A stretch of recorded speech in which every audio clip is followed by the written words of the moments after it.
Olá, que Deus abençoe a todos, sejam bem-vindos ao nosso canal Marcos Neres Estudos da Bíblia.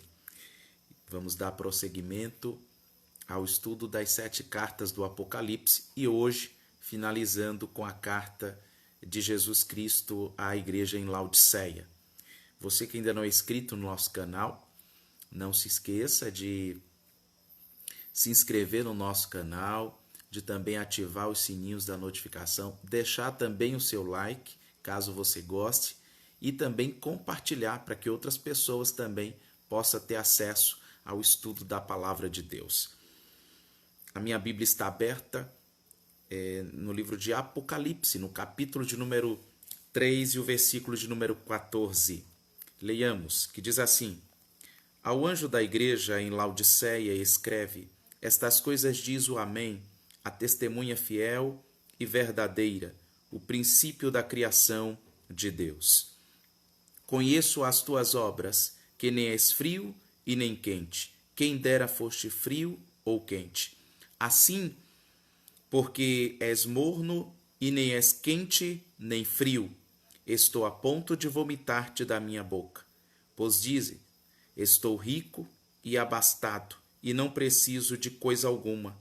E nem sabe que tu és infeliz, sim, miserável, pobre, cego e nu. Aconselho-te que de mim compres ouro refinado pelo fogo, para te enriqueceres, e vestiduras brancas para te vestires, a fim de que não seja manifesta a vergonha da tua nudez, e colírio para ungires os olhos, a fim de que vejas. Eu repreendo e disciplino a quantos amo. Sê, pois, zeloso e arrepende-te. Eis que estou à porta e bato. Se alguém ouvir a minha voz e abrir a porta, entrarei em sua casa e cearei com ele e ele comigo. Ao vencedor dar-lhe-ei a sentar-se comigo no meu trono, assim como também eu venci e me assentei com meu Pai no seu trono. Quem tem ouvidos, ouça o que o Espírito diz às igrejas. Laodiceia, né?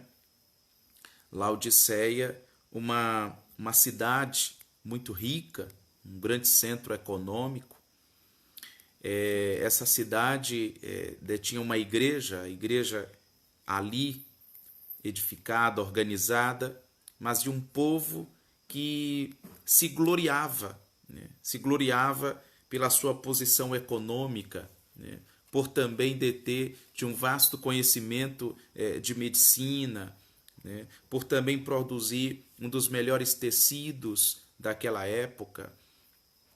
E tudo isso criava-se um orgulho. Não é à toa que o próprio termo Laodiceia signifique governo do povo, ou o povo no controle, o povo no poder, tal como democracia, né? Esta Laodiceia, o dono da igreja, Cristo Jesus, vai se identificar a ela como sendo o Amém, ou seja, o Deus verdadeiro. Então ele vai se expressar dizendo: eu sou o Deus verdadeiro, ou quem está falando, ou quem está a falar, quem vai estar a falar agora, é o verdadeiro, Deus verdadeiro, né? A testemunha fiel. Por que testemunha fiel? Porque ele tem olhos como chama de fogo. Ele fala daquilo que ele vê, daquilo que ele ouve, daquilo que ele sonda, daquilo que ele esquadrinha, porque ele é eterno, onipresente, onipotente e onisciente.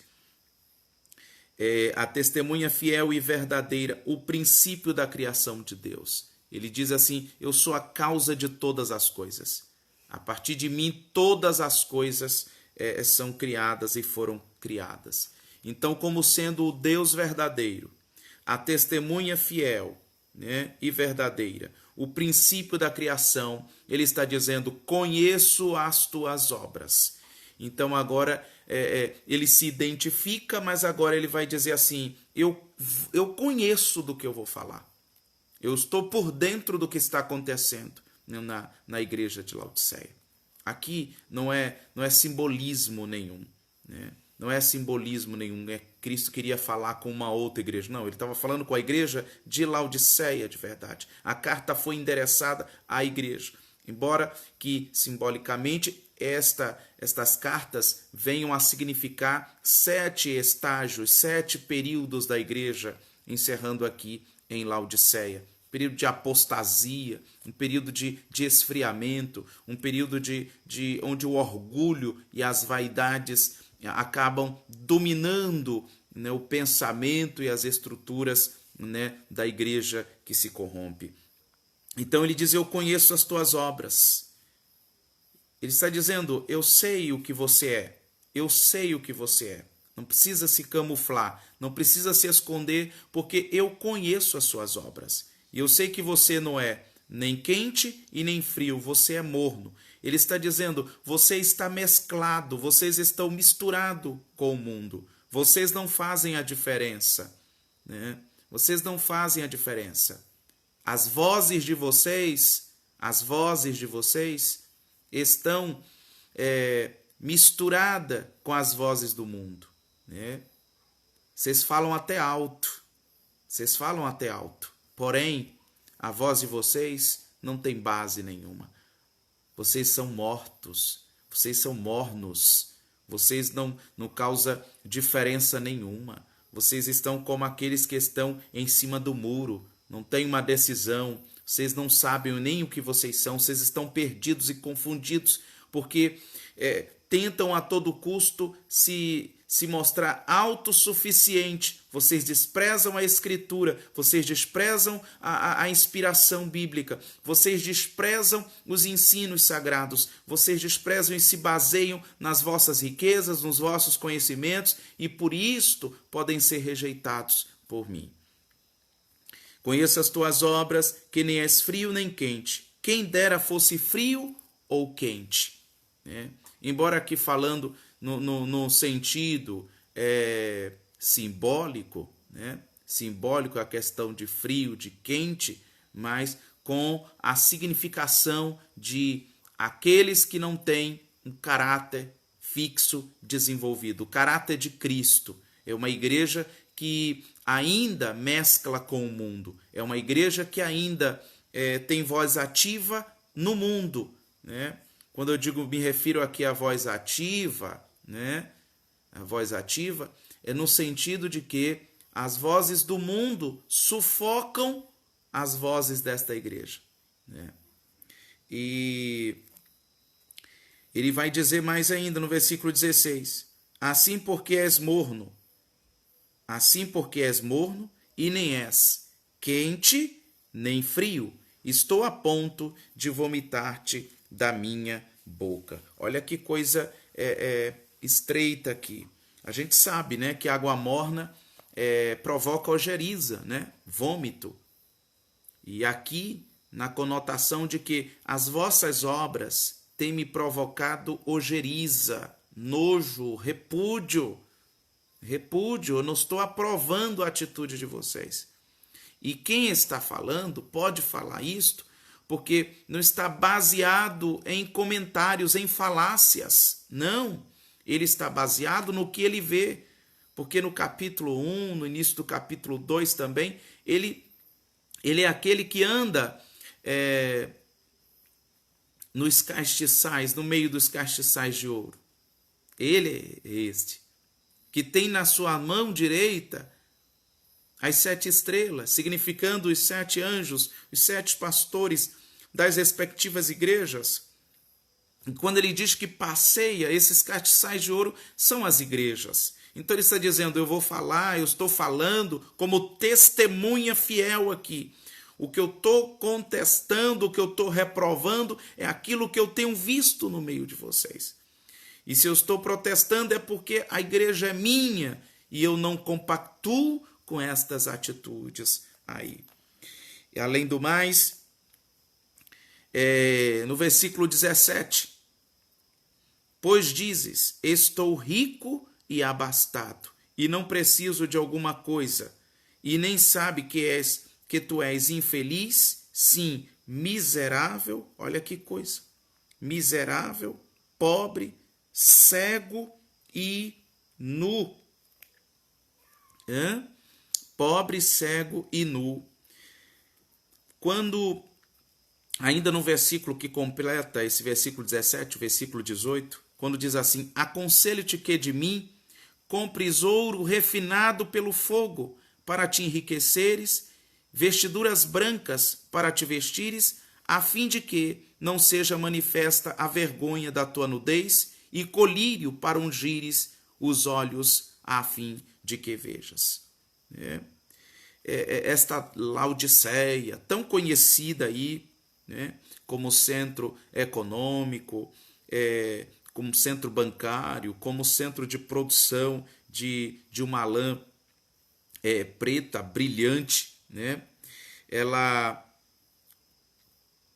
ostentava esses títulos, como a melhor lã, como a pura lã, e usava em roupas e carpetes, eles usavam toda essa lã aí, então ostentava, quem possuía dessa lã se ostentava, se achava superior aos demais. Também eles produziam ali um unguento que curava problema nos olhos. Porém, Cristo vai dizer: vocês têm roupas belíssimas, têm tecidos belíssimos, mas aos meus olhos vocês estão nus, porque vocês não têm a roupa da justiça de Deus.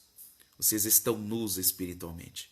Vocês têm muito ouro, mas são pobres, são desgraçados, ou seja, desprovidos da graça, São miseráveis. Olha que termo, meu irmão.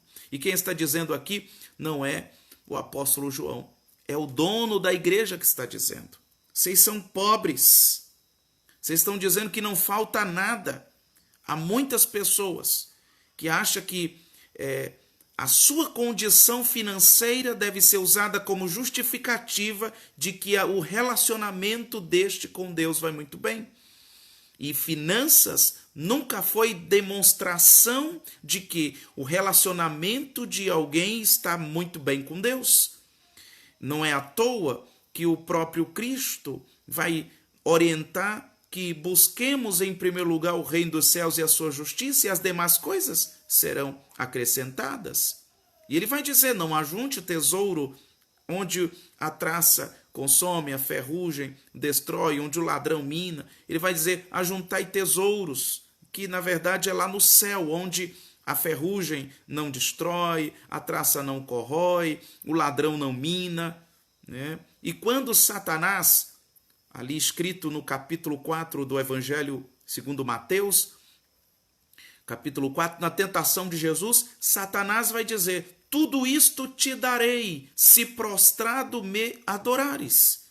Ele apresenta as glórias, as riquezas deste mundo. A gente sabe que Satanás não é dono de nada, mas para compreensão aqui, riquezas não é símbolo máximo de que a minha relação com Deus vai muito bem. Possa ser que o ser abastado de riquezas, de fama, de sucesso, pode também demonstrar um distanciamento de Deus. Pode demonstrar também um distanciamento. O que vai depender, o que é que vai demonstrar? Os frutos produzidos, as atitudes, o caráter agora vai demonstrar. Porque pelos frutos se conhece a árvore. Lembro-me de um jovem rico que foi perguntar a Cristo o que faria para herdar a vida eterna. E Jesus pergunta: você conhece os mandamentos? E então ele vai dizer: desde a minha infância, e aí narra tudo bonitinho. Jesus diz: muito bem, agora vá, vende tudo que você tem, dá aos pobres, siga-me que eu te darei um tesouro no céu. O que é que ele vai? Olha para Jesus triste, baixa a cabeça e vira as costas e vai embora. Jesus, tá vendo? Quão difícil é entrar um rico no reino dos céus. É mais fácil passar um camelo pelo fundo de uma agulha do que um rico no reino dos céus. Jesus usa agora de uma figura aí de linguagem, denotando que um coração preso às riquezas dificilmente entrará no reino dos céus. Um coração preso ao materialismo dificilmente entrará no reino dos céus. Jesus não está dizendo que os pobres, os que passam necessidade, os mendigos, são esses que povoarão o céu. Não. A questão aqui é dos desapegados. E as atitudes da igreja de Laodiceia está provocando ojeriza, porque em momento algum é colocado Deus em prioridade. Em momento algum aqui, Deus é prioridade. O que é prioridade? Rico sou, de nada tenho falta. Aí Jesus vai dizer, vocês estão equivocados, porque vocês são pobres, né? Vocês, infeliz, ou seja, não tem a felicidade que só Jesus pode dar, porque esta felicidade deles estava presa na riqueza e no título que aquela cidade, que aquele povo, a nobreza detinha, né? Estava preso nisso, então tudo passageiro, então eles é infeliz, sim, miserável, ou seja, vocês não têm nada, é pobre, desgraçado, desprovido de graça, desprovido, né, do meu favor, pobre, e essa pobreza aqui é espiritual, vocês não têm nada, vocês não têm comunhão comigo, vocês não têm a sensibilidade do Espírito, você não tem a paz do Espírito, que é a maior riqueza.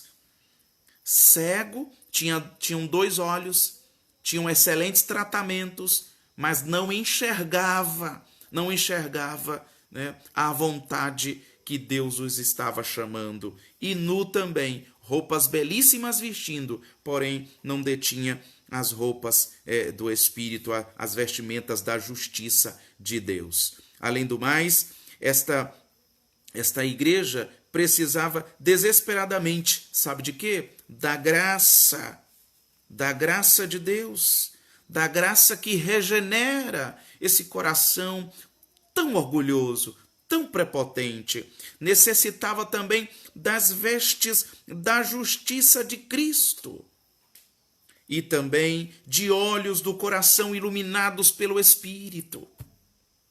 De olhos iluminados, de olhos do coração iluminados pelo Espírito Santo. De olhos mais sensíveis, que contemplem a glória de Deus e que experimente qual seja a boa, perfeita e agradável vontade do Senhor. Além do mais, Cristo vai orientar que eles comprem esse colírio. É preciso esse colírio. O colírio para ungir os olhos, a fim de que vejas. Eles estão cegos espiritualmente. Vocês não conseguem ver.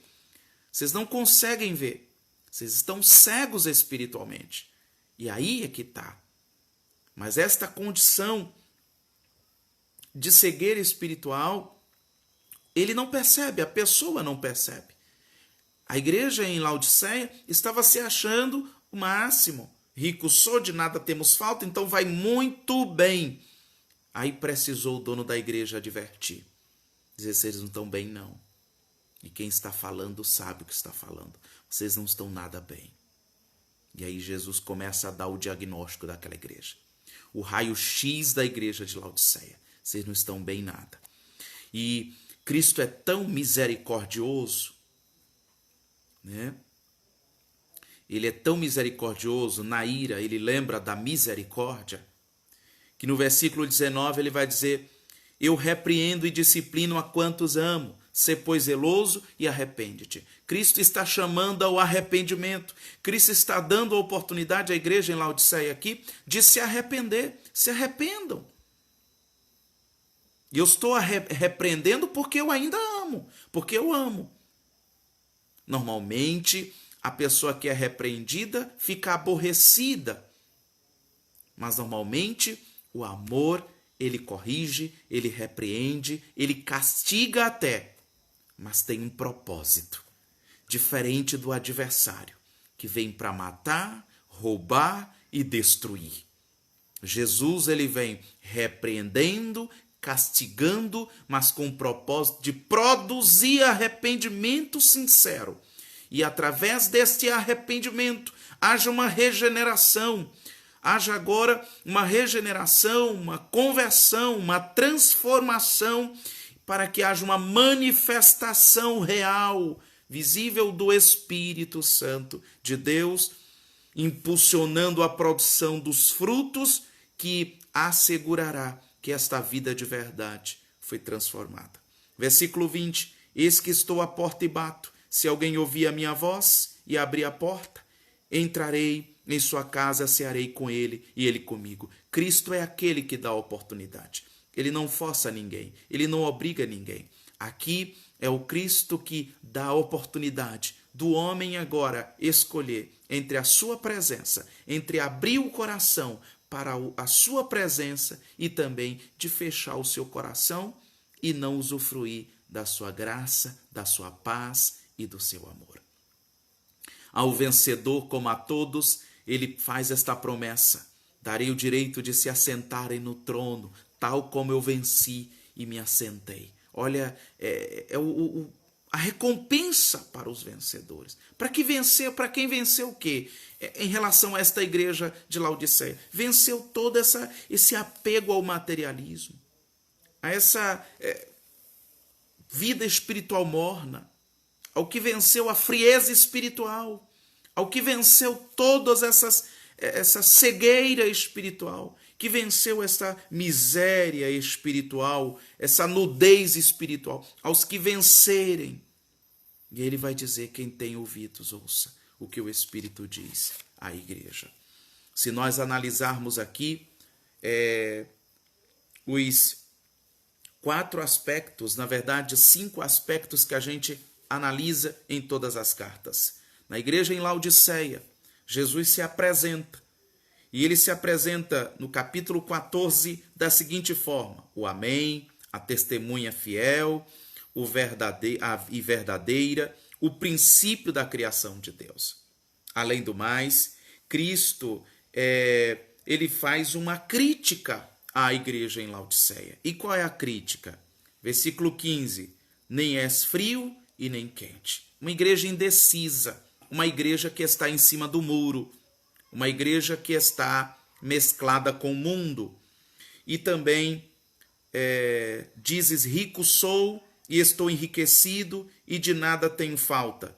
E não sabes que és um desgraçado e miserável e pobre e cego. Cristo critica aqui agora a vida espiritual desprezível da igreja de Laodiceia, né?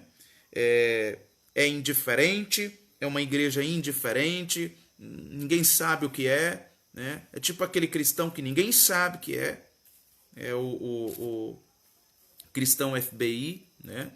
Não sei, camuflado, ninguém sabe o que é, ninguém sabe, é aquele meia-meia, né? Tem até um docinho que é meio a meio, mas o docinho é bom, né?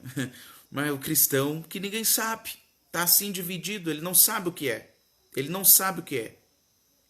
Chegou a se batizar, congrega há muito tempo, mas ele não sabe, na verdade, o que ele é. Ele não sabe de onde veio, para onde vai, está perdido, está preso, está preocupado com as coisas desta vida, está amarrado às coisas desta vida. E você me pergunta, em todas as igrejas, exceto também Esmirna, Cristo vai fazer um elogio, né? Qual é o elogio à igreja em Laodiceia? Não tem nenhum elogio. A igreja de Laodiceia não é elogiada por Jesus Cristo. Não tem nada que chame a atenção assim de forma a parabenizar, de forma a dizer, ó, continue assim. Não, não, não. Assim como Esmirna, Laodiceia também não detém de nenhum elogio. Além do mais, o conselho. Qual é o conselho? Qual é o conselho da igreja que Deus dá para a igreja de Laodiceia? Ser zelosa e arrepender-se urgentemente. A oportunidade aqui é de arrepender urgentemente, porque ele está a ponto de vomitar, de lançar fora. Lembra o que ele disse para a igreja em Éfeso?